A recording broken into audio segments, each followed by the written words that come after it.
According to Pakistani investigators, Ramzi Yousef spends most of his time at the Beit Ashuhada guesthouse, translated as the House of Martyrs, Peshawar, Pakistan, between February of 92 to February 7th, 1993.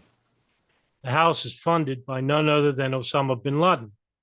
Pakistani investigators revealed this bin Laden Yousef connection to U.S. intelligence in March of 95. However, bin Laden and Yousef had never met, and Yousef had never swore bayat, loyalty to bin Laden, making him an unofficial member of Al Qaeda. The CIA will publicly reveal this in 1996 in their Central Intelligence Report released under George Tenet. While living there, Yousef receives help and financing from two unnamed senior Al Qaeda representatives.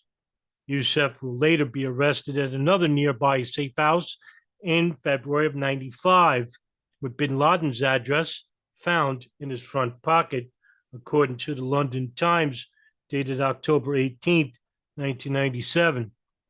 During these years, Yousef takes long trips to the United States in preparation for the World Trade Center bombing and the Philippines, where several plots are developed.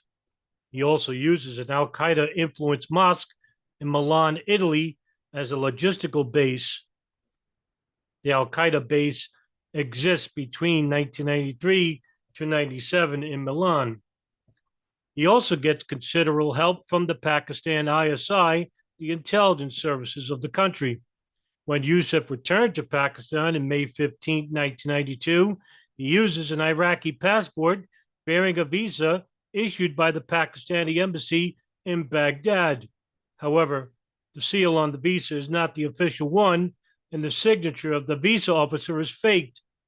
The senior U.S. intelligence official will later say, quote, Yousef was developing high-level contacts in Pakistani intelligence through its links with bin Laden, mainly in the ISI. It's a dirty mess. They facilitated much of his travel.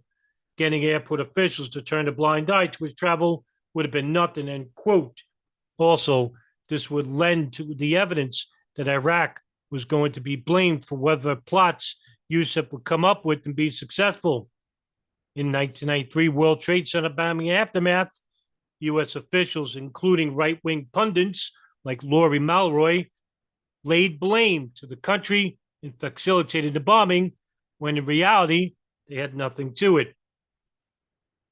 Then, on August 31st, 1992, Yousef and Ahmed Ajaj are able to fly from Pakistan to the United States, despite lacking the proper papers to leave Pakistan.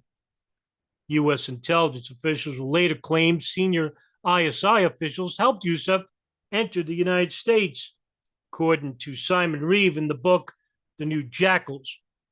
When Ramzi Yousef's Pakistani immigration records are checked after the World Trade Center bombing, it is discovered his embarkation card and other documents have mysteriously disappeared.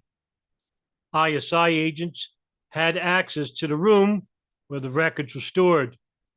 The FBI later gave the Pakistani government the names of Pakistani officials they suspect were colluding with terrorists, but apparently it is never discovered for sure who helped Ramzi Yousef. One U.S. investigator will later say, quote, bin Laden had friends in the ISI who had funded him during the war in Afghanistan. Those same contacts were cultivated by Yousef and members of his family, end quote.